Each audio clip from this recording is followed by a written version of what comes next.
Diyos ko naman, Ma'am Arlene Pilak, alam namin na kamay po yan. Pero hindi po yan yung kamay ni Joros Flores. Kayo naman, no? Hindi muna kayo nagsisiyasat bago kayo mag-post ng mga ganyan. Nililing lang nyo po yung mga tao, Ma'am Arlene Pilak. Ayan. Sana naman sa susunod ay tingnan mo munang mabuti, basahin mo munang mabuti yung pinopost mo. Ayan, hindi po yan kamay ni Joros Flores. At yung lugar na yan, hindi ko alam kung saang lugar po yan. Ayan, no? Yan, wala pong ganyang lugar dito po sa Aklan.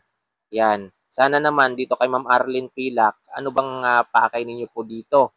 Yan, views po ba yung pakay niyo dito? Kaya nagpo-post kayo ng ganyan? Alam ko po hindi po kayo taga-Aklan, kaya kung ano-ano na lang talaga yung pinopost ninyo. Ang ganda nyo pa naman sana, kaso nga lang parang ganun ka. Yan, hindi ko rin masabi. Ayoko rin magsalita. Pero sa susunod po sana Ma'am Arlene Pilak, yan, isipin nyo muna yung pinopost ninyo. Alamin nyo muna kung totoo ba talaga. Yan, at kung saan-saan mo ba kinukuha yung mga video na yan. Yan, alam ko kamay, oh, kitang-kita namin kamay. Yan, pero wag mong ilagay yung pangalan dyan ng bata na taga-Aklan dahil hindi po yan yung kamay niya. Ha? Ano ba naman yan? Kung ano-ano na lang yung pinopost ninyo sa social media. Yan, okay naman sana mag-post, basta yung totoo lang. Basta yung katotohanan lang talaga. Hindi yung pa-clickbait kayo, maglalagay pa kayo ng mga caption. Yan, katulad niyan, update, Joros Flores, February 16, 2025, ano, nakita nyo, kamay po ba yan? Alam namin na kamay. Kamay, oh, klarong-klaro kamay po yan, hindi po yan pwede maging kahoy.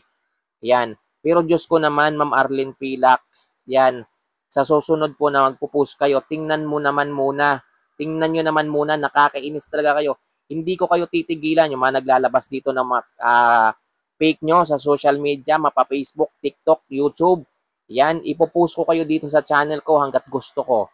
Yan, kasi naglalabas kayo ng hindi magandang impormasyon dito po sa pagkawala po ng binata na si Joros Flores. Alam ko yung mga nagpi-fake news na yan, hindi po kayo taga-Aklan. Yan, kaya hindi po talaga kayo kinakabahan mag-post ng ganyan kasi alam nyo, hindi kayo mahabol. Yan, pero times na nalaman kayo kung sino-sino kayo, pwede kayong habulin ng batas natin kasi napakasensitibo po ng pagkawala ng binata. Tapos ganyan-ganyan lang, magpo-post kayo ng ganyan, gagamitin nyo yung pangalan ng bata para lang magka-views. Yan, hindi nga kayo nagkakandak ng research sa mga pinopost ninyo. Walang lugar na ganyan dito sa Aklan. Malay ba namin dyan kung saang lugar po yan. Yan, nire-respeto namin yung namatay na yan. Pero hindi po yan si Joros Flores. Ma'am Arlene Pilak. Ma'am Arlene Pilak po. Nako po, napakaganda mo pa naman ng profile pic ninyo. Pero ganun po kayo.